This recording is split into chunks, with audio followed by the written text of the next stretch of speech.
ഹൃദയപൂർവ്വം എന്ന് പറഞ്ഞ മൂവി കണ്ടിരിക്കുകയാണ്. നല്ല പടം എന്ന് വെച്ചിട്ടുണ്ടെങ്കിൽ പടം കുഴപ്പമില്ല എന്ന് തന്നെ പറയാൻ പറ്റുള്ളൂ. കുറേ പേര് ഇതിനെ ടിപ്പിക്കൽ സത്യൻ അന്തിക്കാട് പടങ്ങൾ എന്നൊക്കെ പറഞ്ഞിരുന്നു. പക്ഷേ ഇതെനിക്ക് കണ്ടിട്ട് ടിപ്പിക്കൽ സത്യൻ അന്തിക്കാട് പടം പോലെ തോന്നിയില്ല. പക്ഷേ കാരണം ഞാൻ കണ്ടിട്ടുള്ള ടിപ്പിക്കൽ സത്യൻ അന്തിക്കാട് പടങ്ങൾ എന്നുണ്ടെങ്കിൽ ഞാൻ പ്രകാശൻ, ജോമോൻ്റെ സുവിശേഷങ്ങൾ, മകള്, നാടോടിക്കാറ്റ് ഈ വക സിനിമകളൊക്കെയാണ്. പിന്നെ രസതന്ത്രം, ഇതൊക്കെയാണ് ഞാൻ കണ്ടിട്ടുള്ള ടിപ്പിക്കൽ സത്യൻ അന്തിക്കാട് പടങ്ങൾ. അതൊക്കെ നല്ല പടങ്ങളായിട്ടും അതിനകത്ത് ഒരുപാട് ഫണ്ണെലമെൻ്റ് ഉള്ളതായിട്ടും എനിക്ക് തോന്നിയിരുന്നു. പക്ഷേ ഈ ഒരു സിനിമ കണ്ടപ്പോൾ എനിക്ക് അങ്ങനെ തോന്നിയില്ല.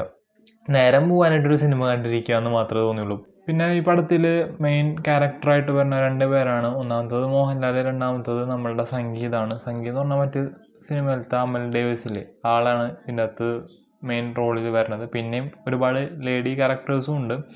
ബട്ട് സ്റ്റിൽ ഇവർ രണ്ടുപേരും കോംബോ നന്നായിട്ടുണ്ട്. മോഹൻലാൽ ഒരു ഹാർട്ട് ട്രാൻസ്പ്ലാന്റേഷൻ കഴിഞ്ഞ ഒരു പേഷ്യൻ്റാണ്. ആളെ ചികിത്സിക്കാനും ആളുടെ കാര്യങ്ങൾ നോക്കാനായിട്ടാണ് സംഗീത് വരുന്നത് ഒരു നഴ്സിൻ്റെ രൂപത്തിൽ.